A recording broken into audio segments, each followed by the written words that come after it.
So good day, class. So this will be our last topic for our finals examination. So we're gonna talk about the universe and the solar system. So magkakaroon tayo ng rundown from the formation of this universe, the solar system, the planets, and the reason why Earth became habitable for the living things. So you can look for this title sa YouTube for you to be guided about the creation of the universe. So from the universe BBC Earth. So the question that I got here is, how did the universe evolve from its initial state to the formation of galaxies and stars? So I know that I assigned the class to make a module, diba?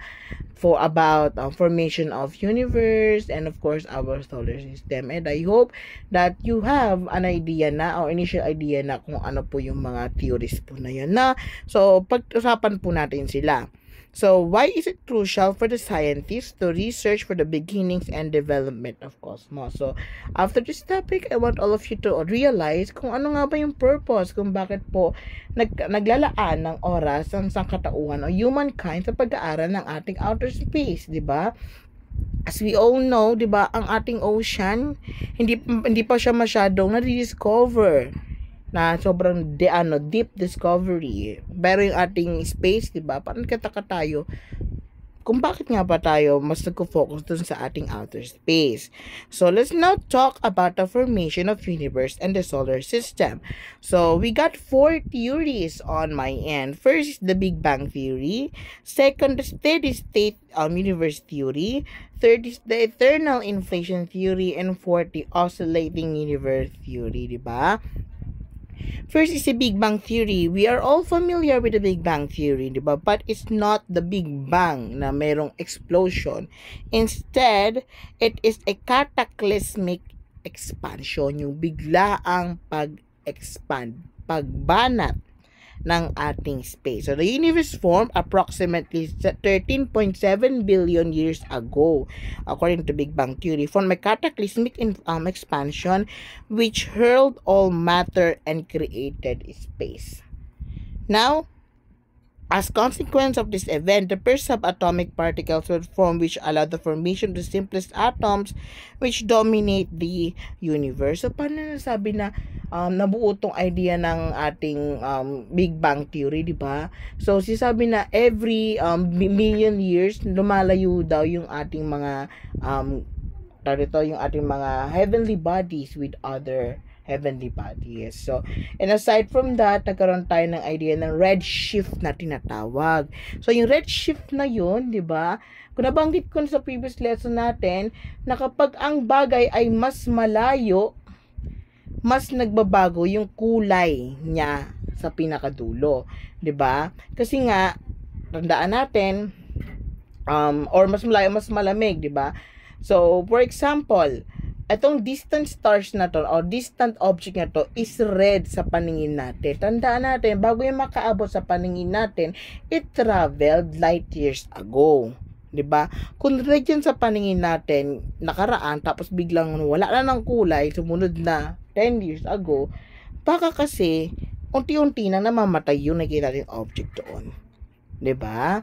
So, yun yung tawag nating redshift. So, yung pagbabago ng kulay ng isang object sa kalangitan na yun, so, yun na sinasabi nila ay ay nag-expand tayo o ay namamatay yung energy, lumalayo tayo. So, yun yung redshifting na yun, class na tawag. So, for our the steady state theory naman po, there is a continuous creation of matter which is observable as expansion of the universe. So, actually, parang same lang din siya ng ating Big Bang theory, di ba?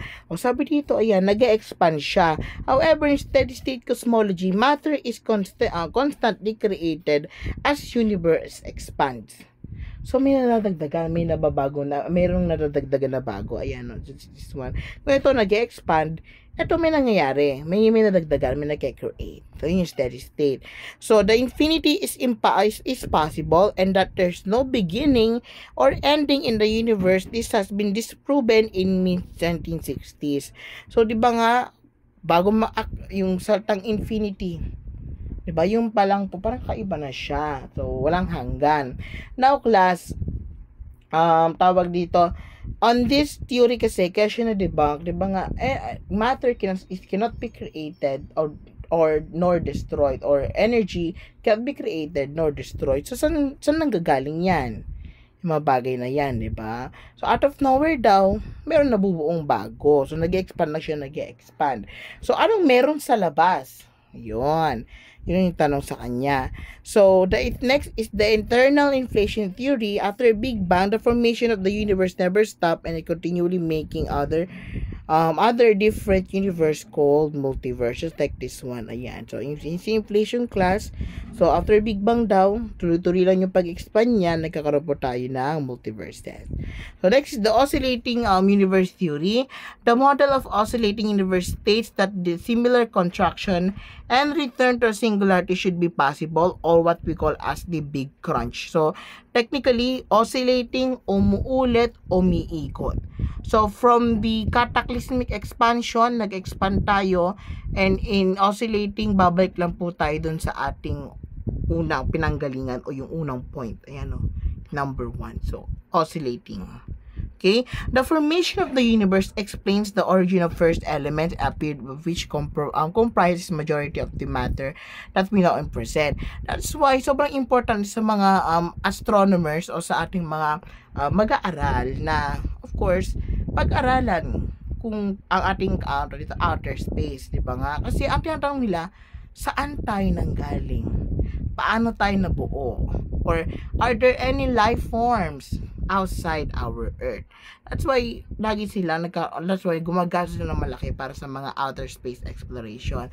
Remember that during the Big Bang, most of the subatomic particles are still too excited to actually slow down and form larger clusters of atoms, which allow them to close enough and undergo the process of nuclear fusion. So, pag may nuclear fusion, syempre may magko-form no other na form of energy. No. This process is very important because it involves the release of tremendous energy because of nuclear fusion, diba? In the form of light, heat, and cosmic rays, which resulted from the formation of the stars. So, let's now talk about stars. So, we have talked stars na, diba, on our previous lesson. Doon tayo sa star formation. So, konting papiyaw lang yan, diba? So, ayan, life cycle ng star tayo from stellar nebula o yung ating clouds, diba? Stellar clouds na. Stellar nebula, dalawang po pwede pagpuntahan yan, diba? From average star, pwede siya maging red giant to planetary nebula and si white dwarf. Ngayon meron siya pinagkaiba class na. So, the next buhay naman po niya is either maging massive star po siya into super red giant. Ngayon, pag po siya namatay, instead of planetary nebula, it will be supernova. Okay po? So, yung red giant po, yung po yung nag-supernova. I mean, red super giant, yung po yung supernova. Yung pagsabog ng star. Now, if this star became cataclysmic, sobrang lakas na pagsabog, it will become a black hole. And if di naman siya sobrang bongga naman si ating supernova, neutron star lamang po siya. Okay ba? So, yan. So, the birth of the planets. Let's talk about our planets na. So, first is Mercury. So, Mercury, we call this one as our smallest planet. So, Mercury is the fastest planet on our solar system and the nearest as well. Traveling through the space nearly 29 miles or 47 kilometers per second. The closer planet is to the sun, the faster it travels. Since Mercury is the fastest and it has the shortest distance to travel around the sun, it has the shortest year of all planets in solar system, which is 88 days po. Okay? Next is si Venus, o tinatawag nating Earth's twin, kakambal ng ating Earth. Similar in structure and size to Earth. However, due to Venus' thick atmosphere traps heat and a runaway greenhouse effect, making it the hottest planet on our solar system. Itong Venus kasi, ang dami niyang volcano sa kanyang surface. Aside from that, sobrang dami volcano niya, ang dami niya natatrap na heat and carbon sa kanyang atmosphere, causing it to become the hottest planet sa ating solar system, in which surface on the Venus is around 900 degrees Fahrenheit or 475 degrees Celsius, hot enough to melt lead. Next is si Earth, ang ating tinatawag na Goldilocks planet. So, kapag po siya na Goldilocks planet kasi nga, it's not too hot, not too cold, just a right amount of course, temperature, di ba? Not too close, not too far, just a right amount of distance lang from our sun. So, it's just a right amount. So, kaya po siya Goldilocks planet. So, our home planet is the third planet from the sun and the only place we know so far that is inhabited by living things. Earth is the only planet in the solar system whose English name does not come from the Greek or Roman mythology. The name was taken from the Old and Germanic. It simply means the ground, Earth. Okay? So, next is si Mars. So, si Mars, we call them as the red planet. So, Mars is the fourth planet of the sun, a dusty, cold desert world with a very thin atmosphere. Mars is also a dynamic planet with seasons, polar caps, canyons, extinct volcanoes, and evident that it was even more active in the past. Mars is one of the most explored bodies in our system and is the only planet we've sent rovers to roam alien landscape. Alam natin yung ginagawa sa Mars ngayon, di ba? Yun yung parang merong pinaplano sa NASA ngayon to terraform Mars. Pag sabing terraform, di ba?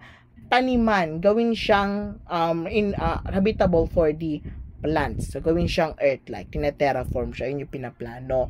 And then again, of course, our research institute from other countries, diba, or other non-government aided organizations, diba, ang aim nila is of course to possibly make Mars habitable for the human. So malay nyo, diba, next 60 years ago meron na mga tao sa Mars. So not so impossible naman yon. So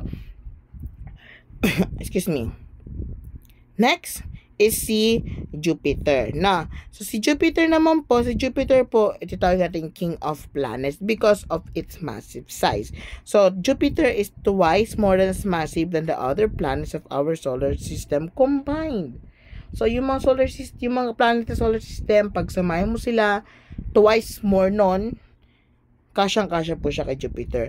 So the giant planet's great red spot is a centuries-old storm bigger than the Earth. Ito po yung the great red spot. Ayan. Isa po siyang storm, bagyo. Next is si Saturn, diba? Saturn is the ringed planet. So adorned with 1,000 beautiful ringlets, Saturn is unique among the planets. It is not only the planet to have rings made from chalk of ice and ox, but none are as spectacular or as complicated by Saturn's.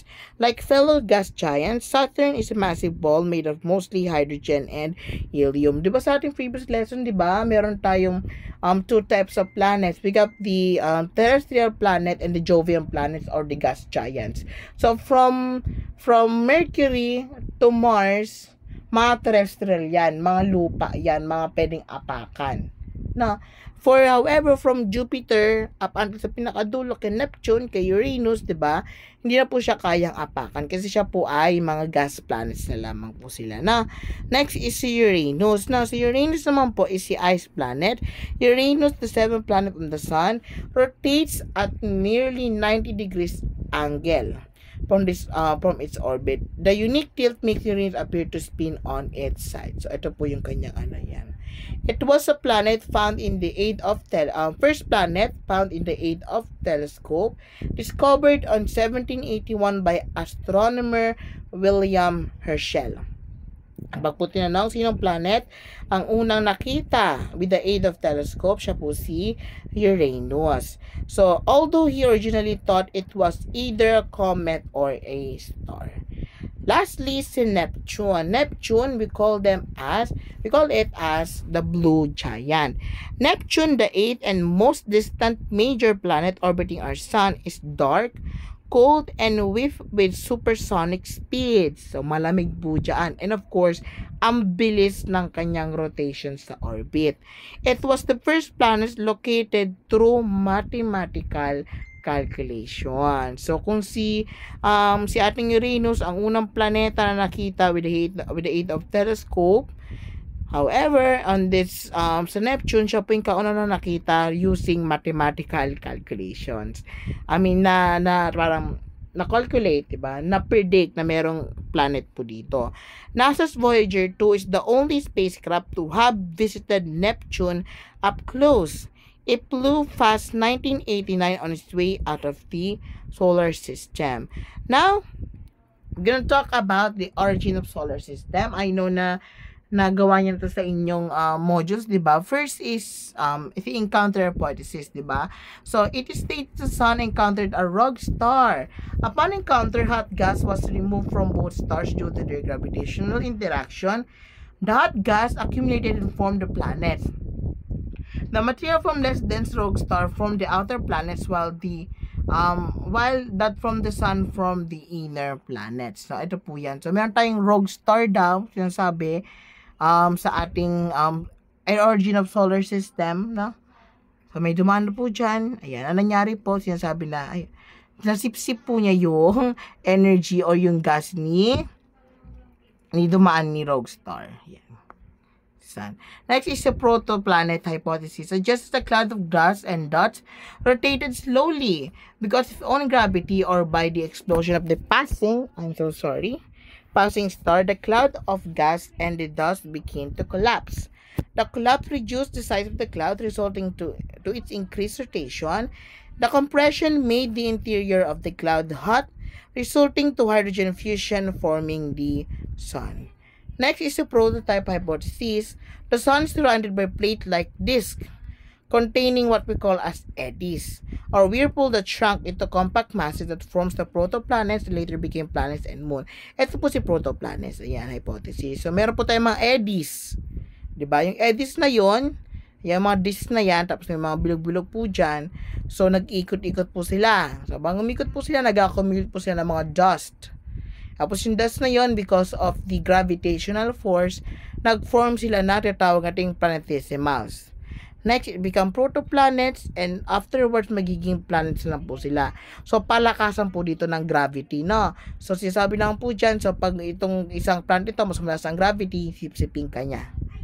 So, at the end, ayan, nanalo yung mga planet ngayon na nalalaman natin. According to hypothesis. Next is nebular hypothesis. The solar system was formed from a slowly rotating clouds of gas or nebula that collapsed and flattened. Its hot central region became the sun, while surrounding material became the planets and other objects. Ayan po yan. So, ayan, meron tayong hot plate, ayan, hot gas, nag-ikot-ikot lang daw po siya, tapos naging sun. And of course, yung ibang mga parte po nung dito ng hot na gas na to, hot plate, naging mga planets po siya. Next is the solar nebular hypothesis. Actually, also name na siya ng solar nebular hypothesis na. So, the central mass from the sun and the condensed dust grains act as the condensation nuclei from the matter to form the collision between particles from the planet. Ito lang po siya. Same lang po siya actually, na. Yan. So, next, let's talk about the Earth, 'di ba? Kung di kayo nagtataka kung bakit nga ba habitable ang Earth unlike kay Mars, 'di ba? Technically, of course, Mars has a thinner, 'di ba, atmosphere, pero meron pong mas malalim na reason because of that one. So, let's talk first about the subsystems of Earth. First subsystem we call as the hydrosphere. Si hydrosphere po, lahat po ng kabilang dito yung mga anyong tubig natin. Si dagat, karagatan, si sea, si ocean, si lake, even our sky, 'di ba? Sky natin, 'di ba? Meron tayong clouds diyan, 'di ba? So technically pasok din po siya sa hydrosphere, pero mas pasok po si clouds kay atmosphere. Ayan na. So for our atmosphere, of course, we're all familiar with the layers of atmosphere, di ba? So, yan po, ang purpose po ng atmosphere, we all know, to protect us from the harmful UV rays. Aside from that, tandaan natin si mesosphere, di ba? Mesosphere, meteor, So, ang purpose niya is to block or sirain yung mga dumadaan o bumabagsak na meteoroid sa ating Earth para di po siya buong babagsak. No?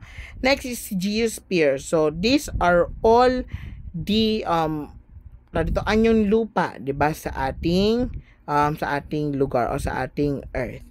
And lastly, si biosphere. So, lahat po ng mga living things, including us human beings. Now, let's talk about the structure of Earth. Familiar tayo lahat dito.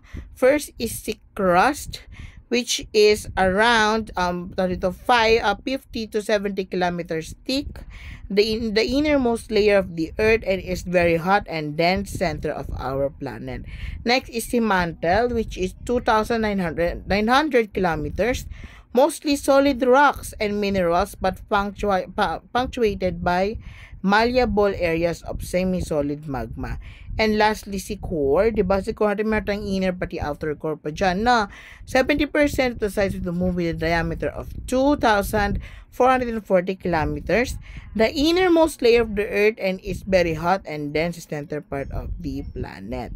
Now, here are the characteristics of the Earth that necessary to support life, or technically, paano po nakapag-suporta ng life si Earth? So, the Earth has been existing 4.54 billion years. In its early formation, life was not possible because the environment did not permit it, diba? Before that, so yung mga early aeons, because sobrang init nga po ng ating Earth, imposible po si life form. So, however, as time went by, life flourished from microorganism into more complex organism. The presence of life on Earth was made possible due to the following factors. First, temperature, temperatura. How does temperature affect the ability of planet to support life? So, it influences how quickly atoms, molecule, or organisms move. Low temperature slows down chemical reaction and produces ice that makes liquid water unavailable, while high temperature can cause breakdown of important biological molecules. In Earth condition, temperature is just right to support life. Sa ating lugar, ang ating sa ating biosphere that includes all living things. So, negative 15 degrees to 115 degrees Celsius po yung kaya nating i-handle sa ating Earth. Okay? Lahat po yan, including ng mga living things at including si halaman.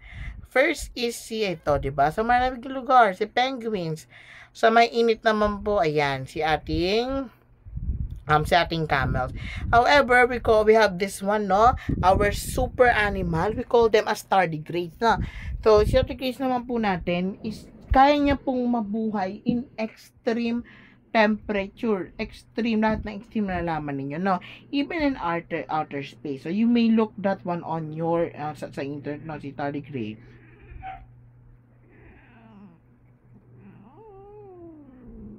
What? Yan, tardigrades. Next reason after temperature is water. So, remember how important water is, di ba? Pag ang isang palatandaan, kapag ang planeta ay posibleng merong living things or living beings, is the presence of water. Kaya nga, yung Mars, masyado siyang parang interesting sa mga scientists. Kasi may mga traces ng water na na-found, diba? So, baka posibleng matirhan din siya ng mga tao after thousands of years. So, for water, 71% of our planet made up of water. So, it's one of the most important ingredients in the different biological processes. Absence of this will interfere reactions necessary for life. However, solid form of this will also hinder living organism to use it. 'Di ba? Yung ice, kaya niya po mag-slow down ng mga bagay-bagay ng ating matter. Pag po nag-slow down ang matter, syempre, yung production ng energy mas mababa. No, kailangan sakto lang na ori na amount ng water. Water on Earth has different forms. It is solid in two poles and liquid along the equator, which allows living organisms to consume it. So for our water, like for this one na, si Amazon forest. So, yan. Next, si atmosphere. So, another reason kung bakit tayo habitable.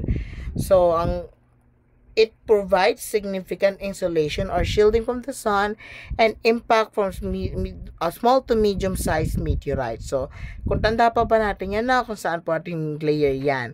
So, greenhouse gases like carbon dioxide and methane trap heat and protects our planet from freezing. So, moreover, ozone layer shields the Earth's surface from harmful UV radiation.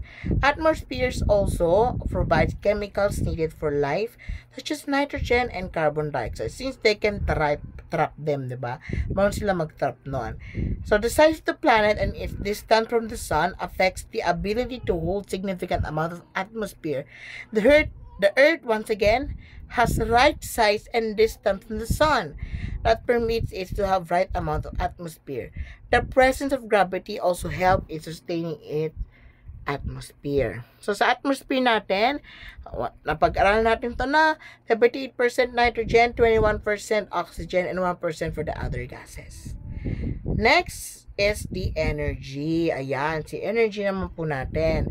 Now, Earth has available energy-rich sunlight to support life. Living organisms like planets and photosynthetic bacteria use this light as source of energy. Some chemosynthetic organisms rely on chemical energy to support various biological processes. So, remember how important energy is, diba? From the photosynthesis, diba? Plants use sunlight to produce food. So, that is the reason why it's important po yung energy natin. And one of the main source ng energy natin ng ating Earth ay ang ating sun. Okay? Lastly would be nutrients. Now, so for our nutrients naman po, so in our planet, there are processes that recycle nutrients. Water, carbon, and oxygen, phosphate, and nitrogen cycles are some example. Organism also help cycling these nutrients. No, ayan po ating mga nutrients classroom. Data natin yan, no? Sa ating food chain, si food web, ating pyramid, di ba? So, I hope tanda natin sila. So, that would be all the topic for our final examination. I hope that you will do your review na. Thank you very much for listening. Have a great day. Bye!